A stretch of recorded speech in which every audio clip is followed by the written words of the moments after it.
Good good afternoon, and welcome to all of you here in Milan and also the guests from London. So today we are going to talk about local Italian wines, and we are going to travel across Italy discovering new local wine varieties. So let's start talking about the first areas we are going to travel through.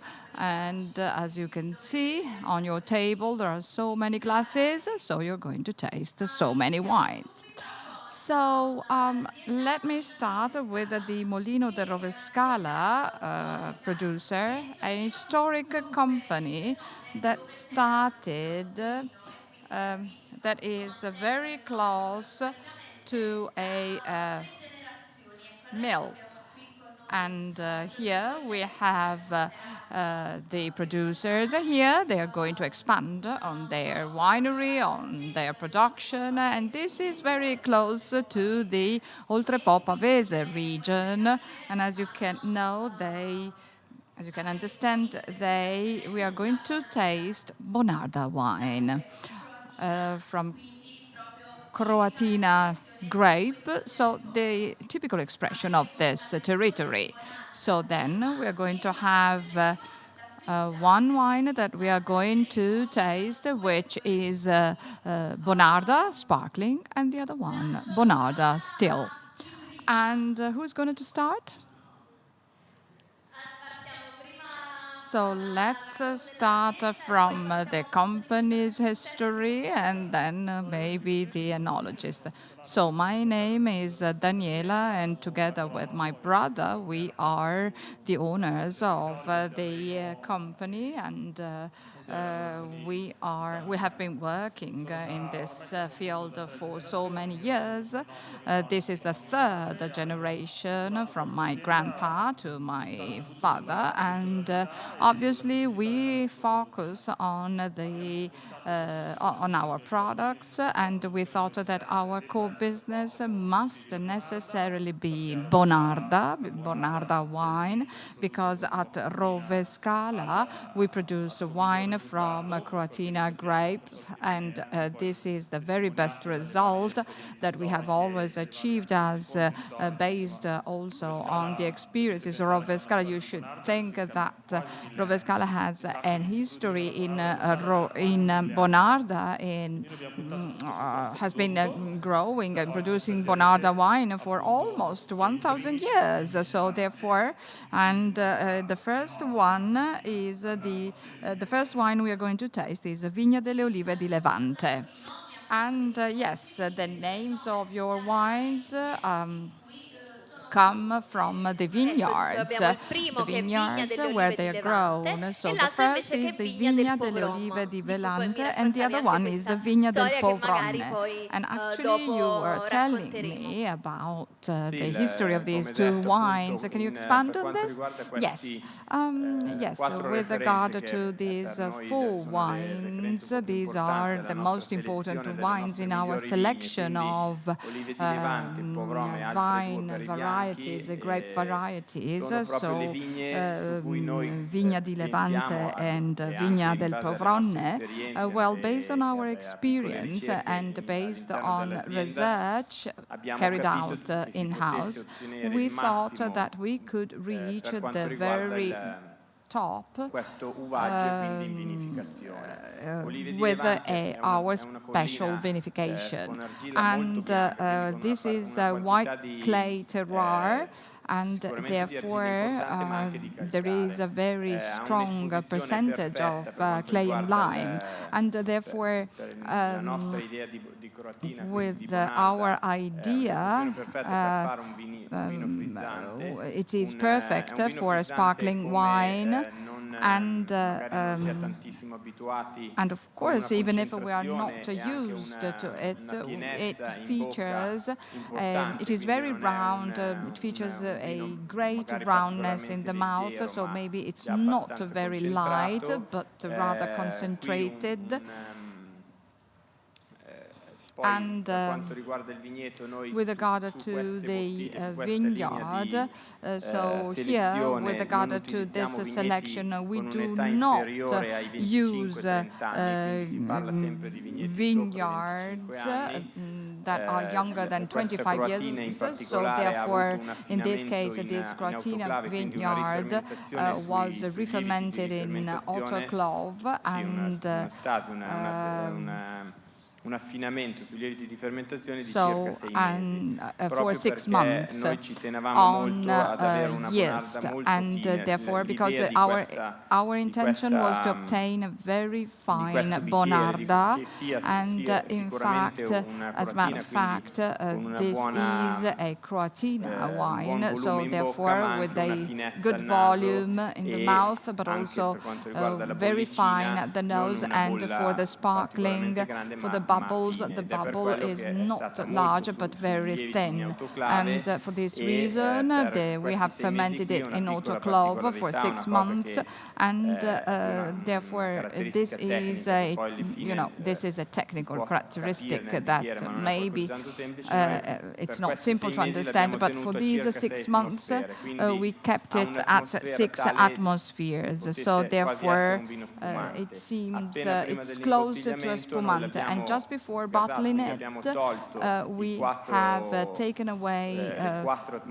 the 4 atmospheres, 4 or 3.5 atmospheres, so that the bubble that you will taste is very tiny, very small, and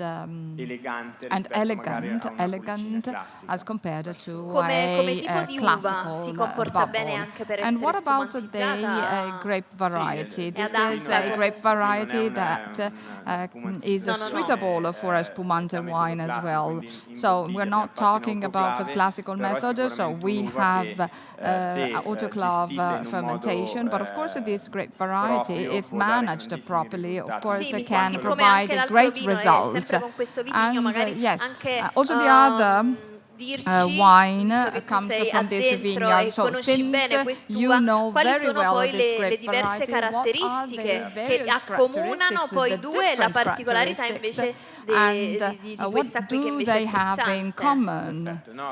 Well, definitely the Croatina grape variety, so maybe you know it, but maybe abroad this is not very renowned.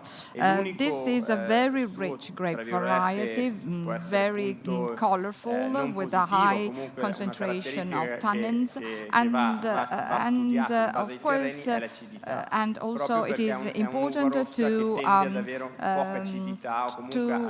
so this is a type of grape variety that has a low acidity, and this is grown on the hills San Damiano, the entire territory of the Oltrepo Pavese. So this so there is a quantity of limestone that is rather strong, and therefore this gives the result of this higher level of sparkling.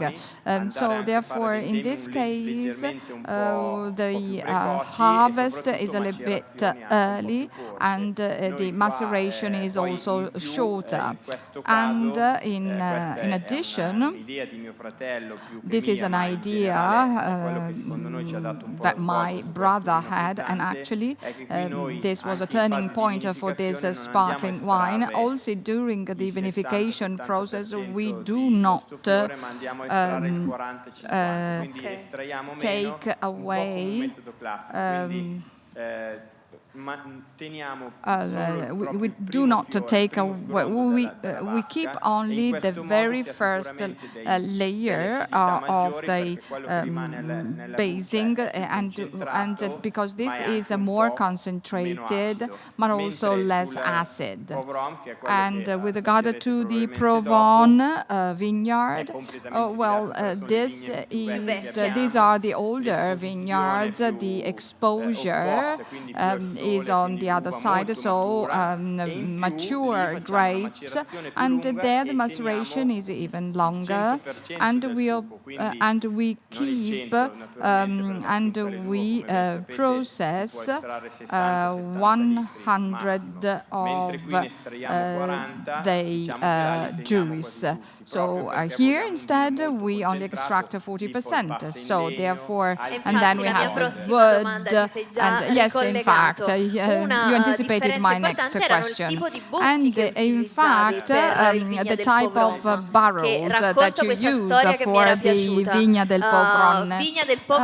So the Vigna del Povron means the vineyard of the poor man, translated. And this was one of the most difficult vine variety to be grown, and this was therefore destined for the poor man. It was just like an heroic activity, and therefore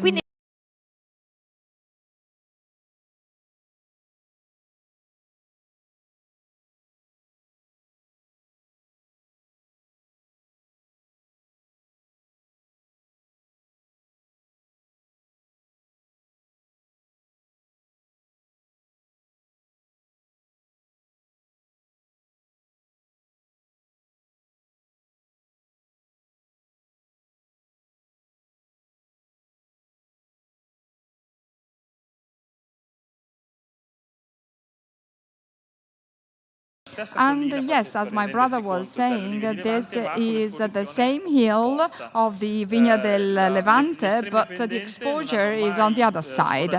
And therefore, people from Sala have always taken care of these hills, and we have always been growing vines here because it was suitable for the product. Come si può dire, ne valeva la pena.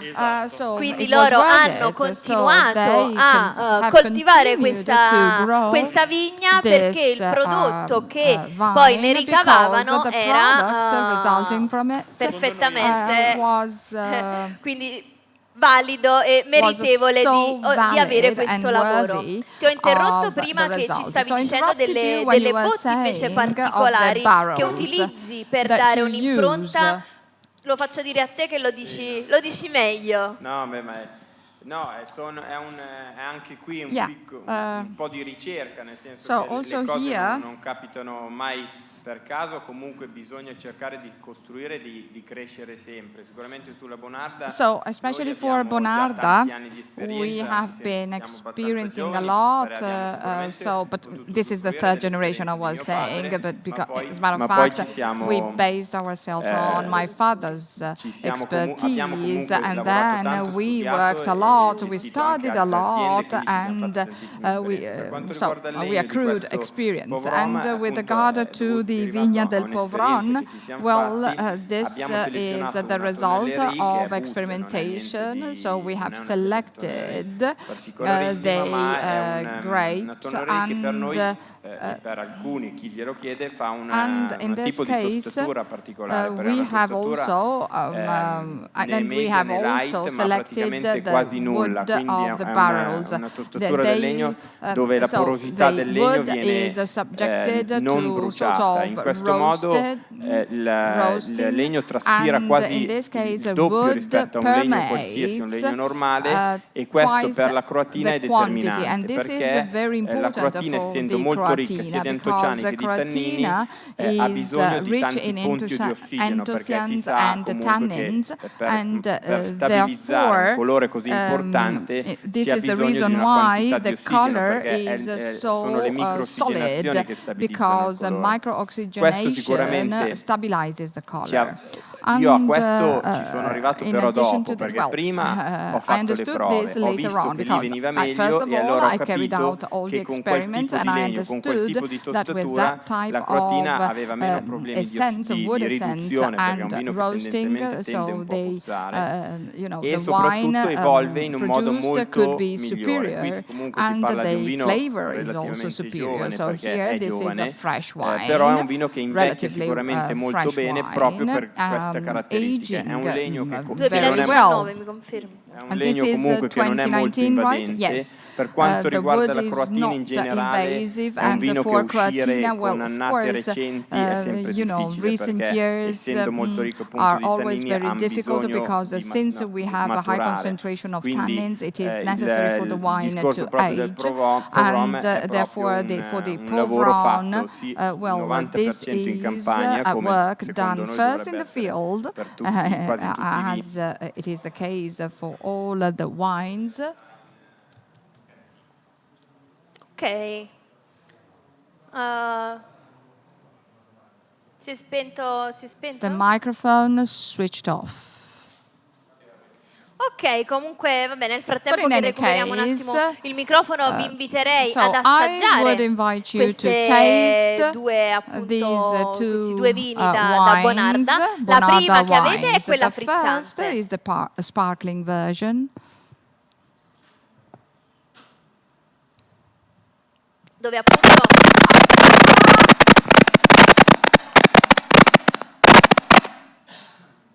appunto ritroviamo questa bollicina che appunto ci raccontavavano.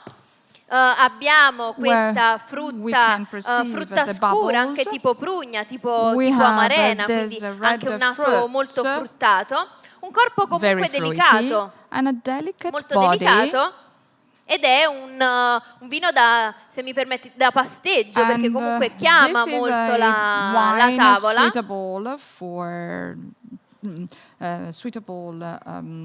Con un colore, si vede ancora con questa nota anche molto violacea. Sentiamo invece la differenza appunto con la vigna del Povrom, che è quella che appunto ha un microclima diverso, ha un tipo di vigna diversa perché è una vigna più vecchia, come appunto ci dicevano, e ha questi passaggi in legno, questo legno but particolare appunto per cercare di non dare poi troppo impronta di legno, ma lasciare comunque la traspirazione e l'assorbenza come ci dicevano. Assaggiamo, è un naso molto più ampio, molto più complesso. È un vino di un'altra categoria rispetto al frizzante. Sentiamo anche dei sentori balsamici. And we also can È corretto dire che comunque ci sono queste note balsamiche, si sente comunque il frutto della croatina in questa frutta molto scura, quindi sempre più matura, più in confetture, esatto, magari una marmellata di ciliegie bella scura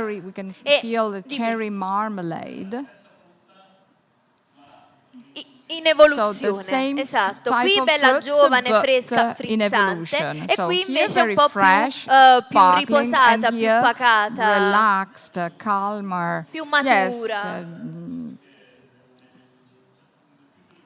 so more evolved fruits. And of course, there are also the balsamic notes given by the wood, but also given by the explosion of aromas, very pleasant. And I would like to stress that my brother told me the vines are selected on a surface of 25 hectares. So we have 35 Croatina vines, and we selected 2 out of them. So in addition to researching, we have carried out many experiments. We have implemented all of our technical expertise. We have listened to our father and grandpa, And I would like also to make you note, and it was our choice, that we are tasting today two 2019 wines. And it's interesting to see that from two different wines you can have two completely different wines, but very, very fresh, and after 2 years, 3 years almost, they are almost at the very top. They are still growing. And a question I would like to ask you, and then you decide who is going to answer it. The aging time. So the sparkling version should be appreciated in shorter time because this fruit must be accompanied by the bubbles. And instead, the Povrom, I believe, needs also to express itself. So maybe it needs more time, so it can be appreciated also after a longer period of time. Yes, in fact, I totally agree with that, with you. And this was also a way to make you understand and make you know Bonarda, and Bonarda we produce. And yes, we made the choice to invite you to taste the two Bonarda versions of the same year. And technically speaking, well, if we talk about the Vigna del Levante, so we have reached almost the top. While with regard to Povrom, so we are still at the beginning. So this is a wine that needs to. But yes, but in any case, this is already round. Tannins are very well integrated, and I believe that we will find a great satisfaction also with the Vigna del Povron, and with time we will see the results. I'm totally convinced, fully convinced. So in London, people like to play betting, and so today we bet that these two wines will be very satisfactory in the future, bringing good results. So thank you to you. Thank you to Il Molino di Rovescala. So thank you. You can remain with us and taste the other wines. Okay, and let me proceed with another area, which is that of the Tacchino Vini company. This is in the Piedmont region, and we have two samples of Dolcetto wine. No, sorry, I was wrong. One Dolcetto and one Barbera. So here we have a Barbera of Monferrato, a DOC, and a Dolcetto wine. I don't know whether we have Romina here, who is going to introduce to you the company, and she will expand on the history of the winery. Romina will talk about Dolcetto and in general, and about her Dolcetto wine specifically, because she believes, she is fully convinced that this type of grape variety is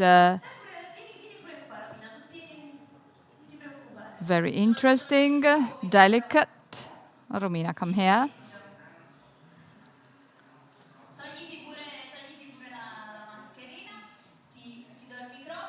Lei è fortissima e loro bassissimi e mi fa. So you love a lot this vine variety that you said very complicated, delicate, complex, but has a great potential also for aging, for the different use. And so the word to you. So, good afternoon, everybody. Thank you for coming and taste my wines. Well, there was a problem with the Dolcetto wine because during the masterclass here in London and in Milan, we had to have the wines delivered also to London, but actually the importer didn't have the Dolcetto wine of date of 2016, so we replaced it with a Barbera wine. So my initial idea with regard to this tasting was to present to you two Dolcetto wines, one 2016 and the other one 2014, in order to talk to you about what about our concept of Dolcetto wine, which is rather different compared to normal Dolcetto wines, especially for the Dolcetto wines produced in the Novara region. Okay, and I should talk about my Dolcetto. Yes, in fact, you should talk about your Dolcetto. As a matter of fact, the objective of a masterclass is to talk about your products. Okay, let me tell you something very shortly. I come from Castelletto d'Orba, which is in the south of the Monferrato area. And this is adjacent to Liguria, the Liguria region. And for our friends in London, the Piedmont region includes the Monferrato area. And we have the Lange region, and everybody knows that there vines are grown, and also the Monferrato is increasingly important. So Castelletto d'Orba, this is a company that has always been a wine producer, and my father started bottling, selling large drums. This was the way we were used to sell wine in the 50s and 60s. Then when my brother and I joined the company, so let's say second part of the 90s, we changed from quantity to quality. And then, of course, the quality had to be sold. So when I started from abroad, I actually know better foreign markets than the Italian market, because I have been working in London. So you have a feeling with our guests from London. Yes, I have a very good relationship with them, with my importer, one of the first, very important one, as a matter of fact. And in fact, doing a masterclass in London is so great. It's like being close to London, because in the first years I was accompanying the importer for the tastings, and actually now with the representatives I no longer travel so much, but still. But, this is in video conference. Next time, maybe, we are going to have a physical masterclass in London, maybe. Oh, this is so beautiful being here in presence, because everybody is smiling. I hope that everybody keeps smiling also after having tasted my wine. So we did our best with these products, and we have reached good results, especially with the Dolcetto wine and also with the Barbera wine. Today we are going to taste two completely different wines, and I invite you to taste the Barbera wine before the Dolcetto wine, both because of the year and also for the different style. So the Barbera di Monferrato Tralci line, this is typical of the Monferrato region. Maybe you will find it a little bit more international, and this is due to the various international tastings that we have had. So maybe we are going to receive the feedback from London, as a matter of fact. And I learned that a wine must be pleasant also, even if you are tasting it alone. Because here in Italy, we are used to drink wine with food, but instead abroad, people drink wine alone. Yes, in fact, I always combine wine with meals, but actually, we can also have wines that we can drink alone. And yes, in fact, if you wanted to export wines, you have to provide pleasant wines, because people go home after a day of work and instead, well, maybe they meet with friends and they have first a glass of beer, but then they go home and they drink a glass of wine. Or maybe they also go to the pub, but instead of having a glass of beer, they have a glass of wine. And I know that they don't even serve chips, for example. So they drink wine alone. So this is a sort of a meditation wine, relaxing, to relax, and so the first wine is a Barbera, aged in steel, and this is our entry line. So this is number 4, right? The Barbera wine. So the one you said we had to taste as the first one. Yes, because this is only steel and bottle, no wood. And I believe that the Tralci and the Selezioni lines are the same coin, are the opposite side of the same coin. So two ways to interpret the same grape variety. So again, do we have this meditation wine? Yes, this meditation wine is not only was not only addressed to the Barbera, but to the company, my company. Okay, I now understand. So, right, one of the characteristics that we would like, we would like to receive a feedback saying that these wines can be tasted both alone and also in combination with food. And I believe that when you say that a wine is elegant, this means that you have reached the top. I like a lot when I talk about my wines. It seems that she's talking about her children, don't you think? So she's like, it's like she's talking about her children. Yes, in fact, this is true. This is exactly how I feel. One last thing before completing our tasting. So only with regard to the dolcetto, two things. So this is the heart of my family. So pay attention here. Even if you don't like it, don't say it, because otherwise I would feel offended. This is dedicated to Carletto, the man of my life, the person I have in my heart. And so therefore I love this wine because this is the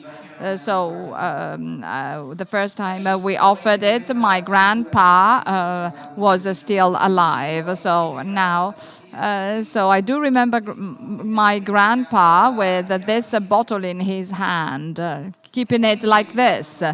And it seemed like a child. And I mean, there was an article published in the Secolo Nono, the first wine producer being in a newspaper. So now, after 11 years, Now it's fine. Also, when I was presenting Duriva, when the bottle was behind my shoulders on the larger screen, or I saw his picture, our logo together with the vines, etc. This is very emblematic. Also, I congratulate with you. Thank you for presenting it. So this is 2014, and for a Dolcetto wine, this is something special. And she brought this wine here because to demonstrate that Dolcetto wines can last long. And yes, so our area is a Dolcetto wine area.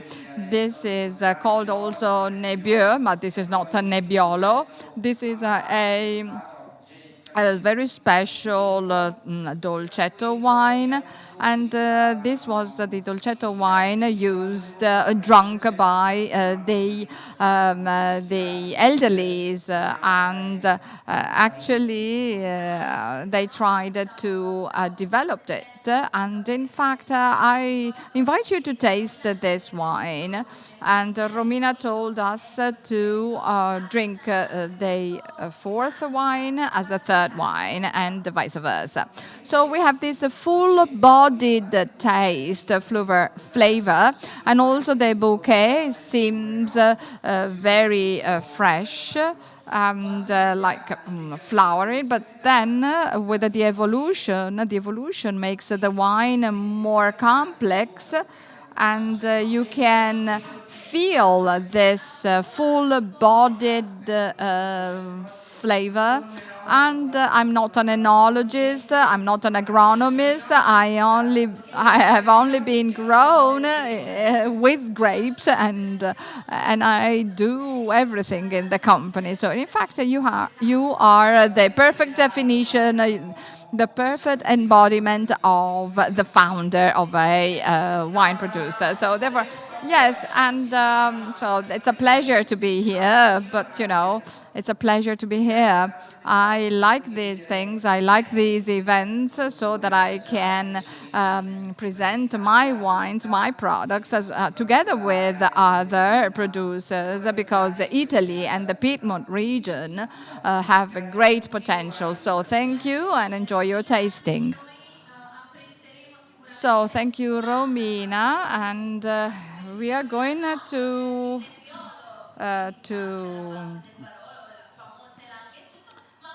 taste also another wine still produced in the Piedmont region.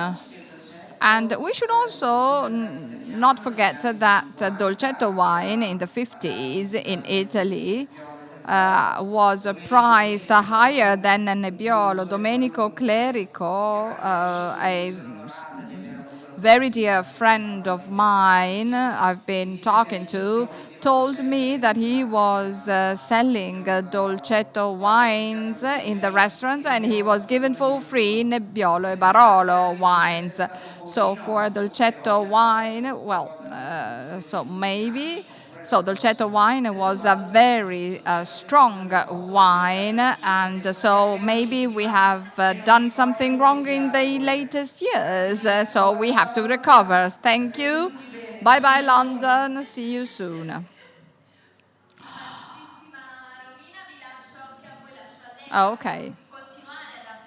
I leave you time to taste the wines, and so again, we can perceive these very flavory notes, full-bodied notes, accompanied by these fruits, a balanced wine, a wine to be enjoyed also alone, a round wine. So thank you, Romina, for sharing. And I hope that also in London our guests are appreciating the wines that we are presenting. Let's proceed with another wine producer, San Felice. So we are now in Tuscany. Oh, perfect. So I see Fabrizio. Video connected. Okay, we were introducing your area, so from the Piedmont region to the Tuscany region. And this is a San Felice company. And here we have a rare local grape variety, ancient. This is a Pugnitello, a vine variety that has been recovered thanks to a study that the San Felice company located in Tuscany, in the Chianti region. So this company has carried out this analysis with the University of Firenze and Pisa, recovering local vines like Pugnitello. And now we have different hectares grown with Pugnitello. So there is a sort of reevaluation of this grape variety. So this is in the Chianti area. And so we have Sangiovese. We have also Sangiovese wine. And over time, we have focused our commitment to improving Sangiovese wine. San Felice is the name of the company, but also a small village, San Felice, and we have approximately 160 hectares of vineyards. At the beginning of the 80s, we also acquired a small winery at Montalcino, and so even if we started from Chianti Classico, now we now produce different types of wines, and together with the Sangiovese, at the beginning of the 90s, we started this very important research project, as you said, with the University of Firenze and Pisa,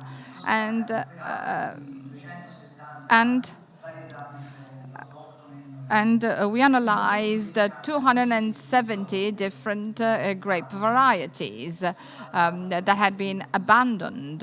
And therefore, we offered our collaboration, and we planted these grape varieties.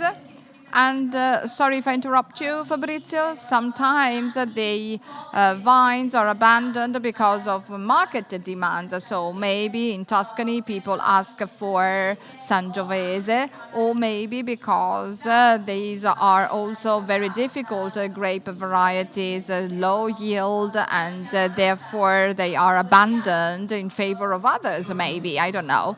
Yes, there might be different reasons, economic reasons, and also at the beginning of the 60s, with the introduction of DOC, there was only Chianti Classico, and all the other grape varieties were necessarily abandoned in favor of four representing Chianti Classico. And at the beginning of the 90s, there was this research project, and therefore we had these 250 grape varieties planted in this area. And after a period of observation, a few of them proved not really interesting. So therefore, we concentrated on 30 of them, and then 6, and then we studied their potential. And Pugnitello, since the beginning, proved very interesting. So we started experimentation, rigorous experimentation, etc., up until the point in which, in 1997, we started growing and producing, and we had a greater quantity of Sangiovese.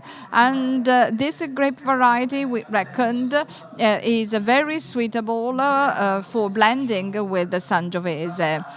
without predominating the characteristics of Sangiovese. So therefore, this was a very interesting result that we have achieved through this type of experimentation. This is 100% Pugnitello, and therefore we will understand this wine variety more. So what should we find? Are we going to find in this wine?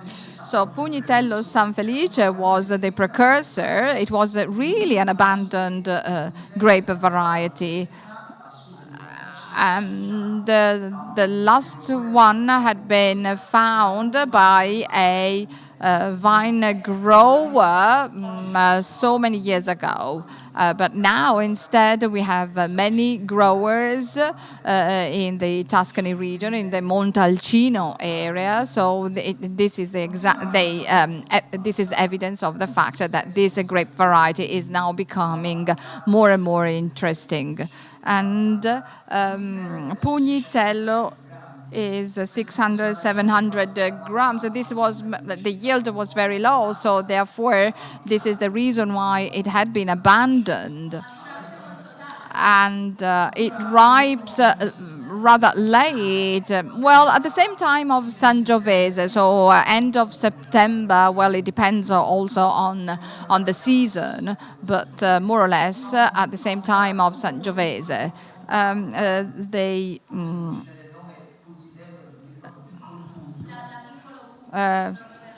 And actually, Pugnitello means small fist, and therefore the bunch is very small. So, the color is very deep, very rich in tannins, and acidity is present.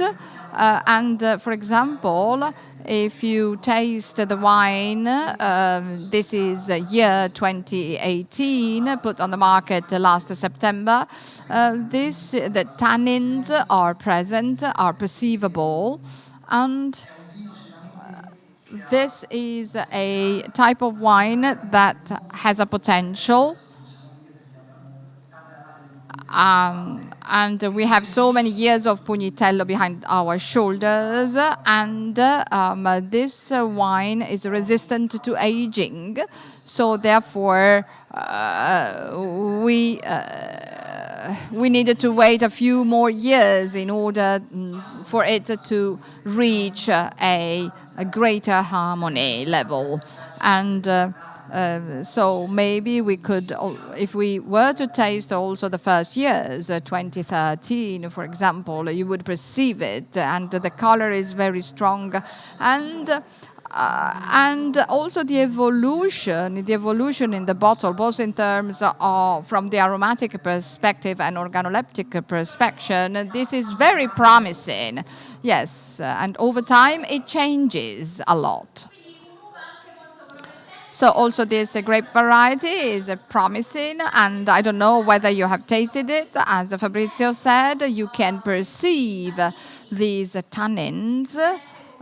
So the wine is very much full-bodied.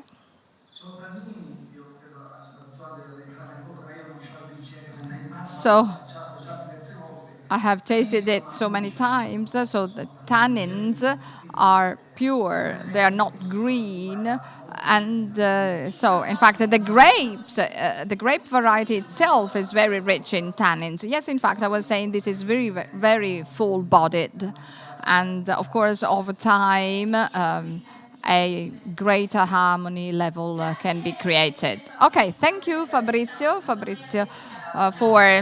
presenting to us one of these wines, and a wine typical of our country. Okay, so we've tasted also this type of wine, another expression of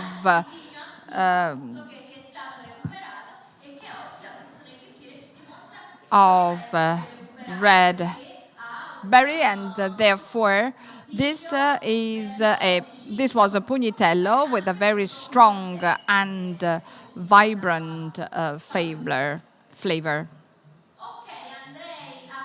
So let me continue.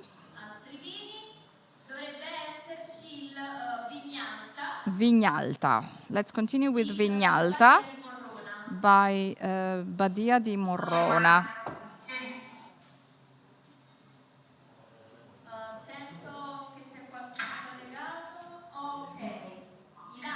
Ilaria? No, Francesca. So tell us, Francesca, something about your company and about the wine you're presenting.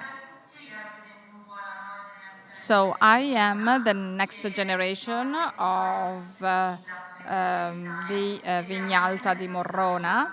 And this is a company that has been run by my family since 1939. And then at the beginning of the 90s, we have undertaken this new orientation, focusing on the quality of the wine we produce.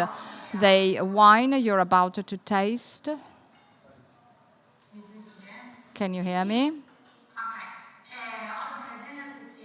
So the company covers 600 hectares, and we also produce olive oil. And today we are going to taste the Vignalta Terre di Pisa DOC. This is a Sangiovese wine, and the wine, the name derives from the grape variety. This is called Vigna Alta. And we are talking about an altitude of 200 meters. And the characteristics are very clearly related to the terroir, rich in shells, fossils, giving the wine a high level of acidity and high quality. So what should we find in this wine? Francesca was saying that this is a wine that is, the vineyard is at 200 meters of altitude. And in fact, Vigna Alta is high vineyard. So this is in the province of Pisa. So in fact, this wine bears the DOC of Pisa, and it is aged in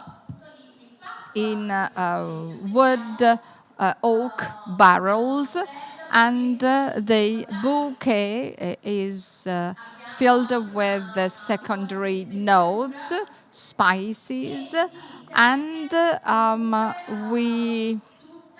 we also perceive the entire strength of Sangiovese, very representative of Tuscany region, and the color is mild, typical of this grape type variety. And in addition to the secondary note due to the aging in oak barrels, we also note vegetable notes, aromatic herbs. So let's taste it. Francesca, if you wanted to add something else. The year you're tasting is 2018. This was an excellent year. 2018 was a rainy year, and the climate at the end of the summer was rather sunny, and therefore this brought to a higher quality wine. So, yes, we can perceive the tannins of Sangiovese, typical of Sangiovese, but and in the mouth you can really perceive these strong tannins. And this wine has a great potential, and over time, you will confirm this, right? this will also leave room to a different expression. This is a balanced wine, and you're nodding, so therefore I believe I understand you agree. So this is a local grape variety, maybe more famous than the previous one, but still very authentic Tuscany. So this is a wine that you can drink immediately, suitable for Tuscan cuisine with meat recipes. This is a very full-bodied wine. Yes. And thank you, Francesca, and it's so nice to see also younger people. You're the next generation for the family-run business, and also a woman. And so a young woman involved in the family business. So thank you. And I believe that you'll be growing together with the wines you produce. Thank you. So we still have a few to taste. We are a little bit late, I know, but well. So now, Roma Rosso, Roma DOC by Gotto d'Oro. And this is a rather recent DOC for the Lazio region. And this was established to emphasize, let me say, the vineyards of the Lazio region. And with regard to the DOC Rosso that we are about to taste, we have Montepulciano and Sangiovese grape varieties. So we have Alfonso Palumbo, video connected by Vinea Domini, responsible for this line. And he's going to expand on the project that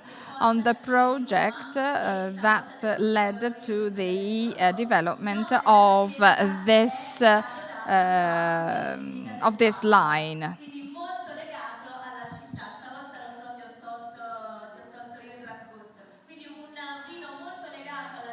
So this wine is very much linked to the city of Rome, to the territory.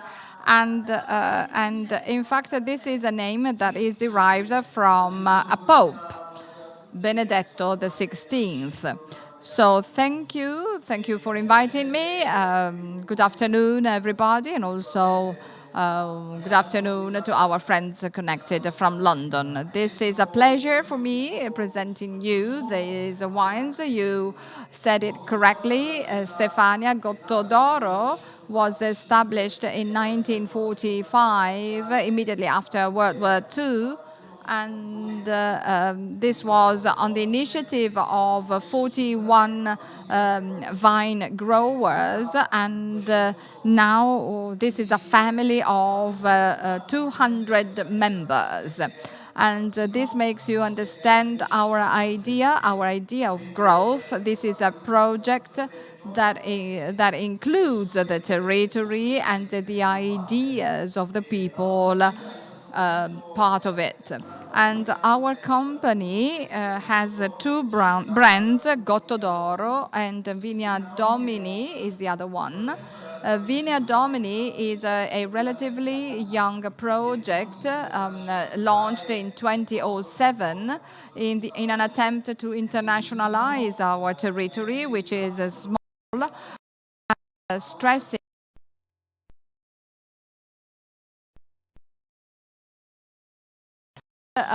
doing it through the production of quality wines. And I would like to really emphasize this, quality wines. The Lazio region, as a matter of fact, is surrounded by some false myths linked to the production of wines. So therefore, with our line, we wanted to to change the direction of what we are used to hear in terms of false myths. So the wine that you're about to taste is a red wine. And as we said, it is a tribute to Rome. It is a tribute to our territory, a very special territory of the Castelli Romani, very close to Rome. This is an area with the very important special characteristics because we have 2 lakes and a volcano. We are very close to the seaside, and so this gives you the idea as to how fresh our wines are, and in a certain way they can also give idea of their sapidity, and also they feature aromatic notes that we always try to make wine lovers perceive, but also not only at the restaurant but also at home. So, and there is also an international spirit, right? Because it is your intention, right, to export your wine. Yes, in fact, it is, as a matter of fact, our flagship wine because it talks about the excellence of our production, of our line. So we wanted to export it. And so the wine you're about to taste is the Roma DOC Rosso, and this is a vine present on the hills on the Castelli Romani, and you may perceive this very complex olfactory note that reminds of these cherries and plums and blackberries. And with regard to the flavor, this is a wine that needs to be accompanied with the products of our territory. And so with the barbecued meat, of course, but also it features the special notes of our territory, so vegetables and everything that comes with a main meal.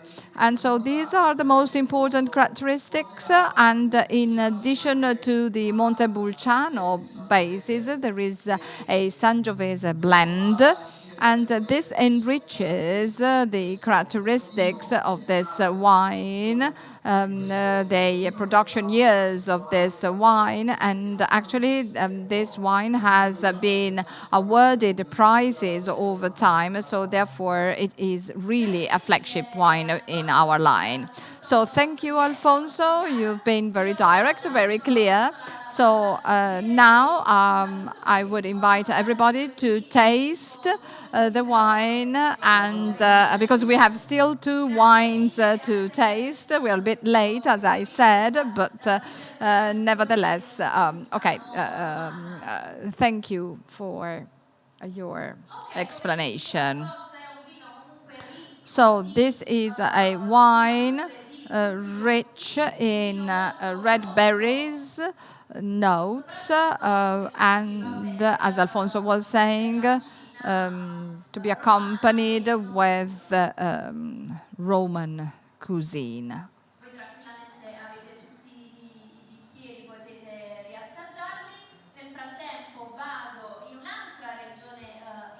So let's travel to another Italian region, the Marche region. And now we are going to introduce Rosso Piceno DOC. And also in this case, we have Montepulciano and Sangiovese, the same grape varieties as before, but here we have 70% Montepulciano and 30% Sangiovese. And the wine is called Cervidoni. And this is a place, a village in the market region. So here we have Giulia for the Tavignano, tenuta Tavignano. I will be very quick since we are a little bit late. Don't worry, Giulia. Take your time. So we are in the heart, at the heart of the OC Castelli di Jesi, approximately a quarter of an hour drive from Jesi. And we are growing our vines in the northern part of the DOC area, going from Ancona to Ascoli Piceno, including Macerata and Fermo. Our territory, well, this is a very large DOC area and therefore very much varied. And here we have the wind from the Adriatic Sea, and the Sangiovese vineyards are exposed to the north, and the Ancona Gulf is also exposed to the north, so therefore the Bora wind coming from Trieste comes down directly, and instead in the south, Fermo and Ascoli Piceno, we have more the winds from the south. So therefore I invite you to perceive they blend Montepulciano Sangiovese. I believe that both are 2019 and they come from the two different coasts. So one from the Tyrrhenic Sea, the other one the Adriatic Sea, and then the other way around. And that's it. So our wine is a wine for daily use to be combined with our local cuisine, and it is aged in oak barrels. So here, the glass, and again, yes, here we can perceive the red berries, and very fresh wine to be enjoyed every day with the meals. So therefore, and also to be enjoyed on several occasions. And also very interesting is to compare the same blend from different sides, on the Tyrrhenic side and the Adriatic side. But in any case, both represent the center of Italy and the most widespread grape varieties in that area. So we are still there because the last wine is a Montefalco Sagrantino DOCG 2016 by Boccale. Good evening or good afternoon to all of you. So you're a star, Valentino. You're a veteran of these master classes, and you act as a presenter. And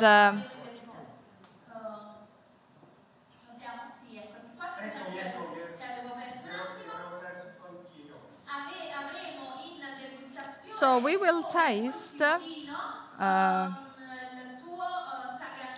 your Sagrantino wine.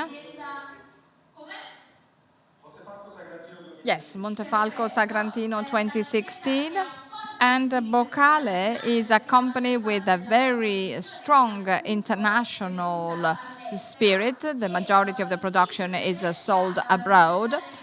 And you will find Valentino's signature in the wine, because his Sagrantino is very round, balanced. And Boccale has experimented a lot, and Boccale has found a way to put the signature on the Sagrantino.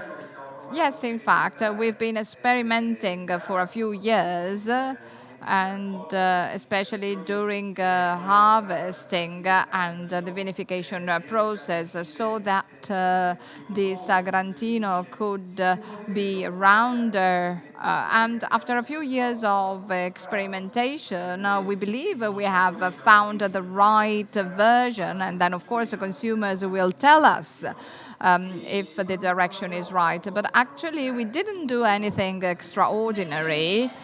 You're very humble, but tell us what you did. So for the producers, they always say, we didn't do anything but special, but tell us what you did. Yes, so we have a small company, and the harvest is very short, so and therefore what we did, actually, we tried to wait for the grapes to ripe perfectly. So actually, when in the past we harvested when we were only happy about the sugar residue that the grapes was having. But now instead we are waiting a little bit longer, and well, of course, this has allowed us to reach a better result in the end. And the tannins are perceivable, so there is a lot of work in the vineyard, you're saying? Yes, in fact. So in order to have this phenolic concentration higher. Yes, in fact. And in the past, we were afraid of this, and the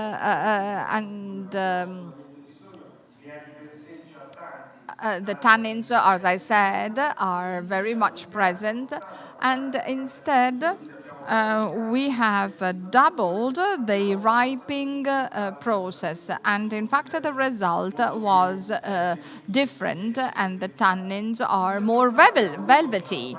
And in this case, we have maintained the Sagrantino characteristics, so very clearly recognizable, but still putting the consumers in a position to drink it immediately, but also to preserve it for a long time. So 15, 20 years, so long does it last. So therefore, a Sagrantino that you can enjoy immediately, fresh, so with a broader, let me say, palette. Yes, in fact, different types of palette where you can also perceive the wood, and because you can also perceive the 24 months of fermentation, you can perceive the oak and the integration of tannins, and therefore this is a wine that can increase satisfaction, and this is also a long-lasting wine, 15 to 20 years. And in the past years, especially starting from past year, we had been using a lot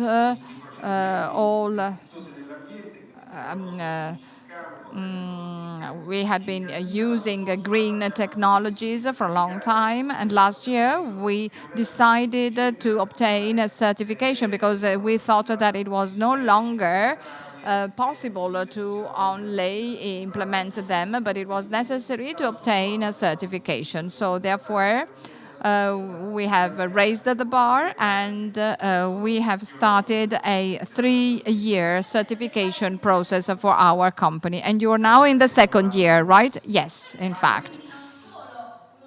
So not only great attention in the field, but also a certification to demonstrate it. And take into account that all of our wines are subject to spontaneous fermentation, the white and the Sagrantino. And so this Sagrantino has not been filtered in order to maintain the original characteristics. So also this last thing is very interesting, and we understand that this Sagrantino is very fresh, very genuine, and sincere. Yes. So thank you for your attention. So we are almost finished, so thank you for participating.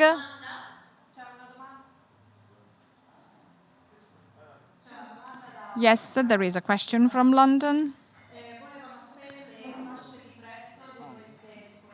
Price ranges. All of them? And a general idea of the price. So maybe we can tell our guests that we will send them this type of information later on. We are going. Okay, so we will collect information and then we will tell them. Okay, so thank you for participating and thank you for traveling with me. And we've been tasting many interesting red wines from different producers located in different parts, different territories of our country, Italy. Thank you.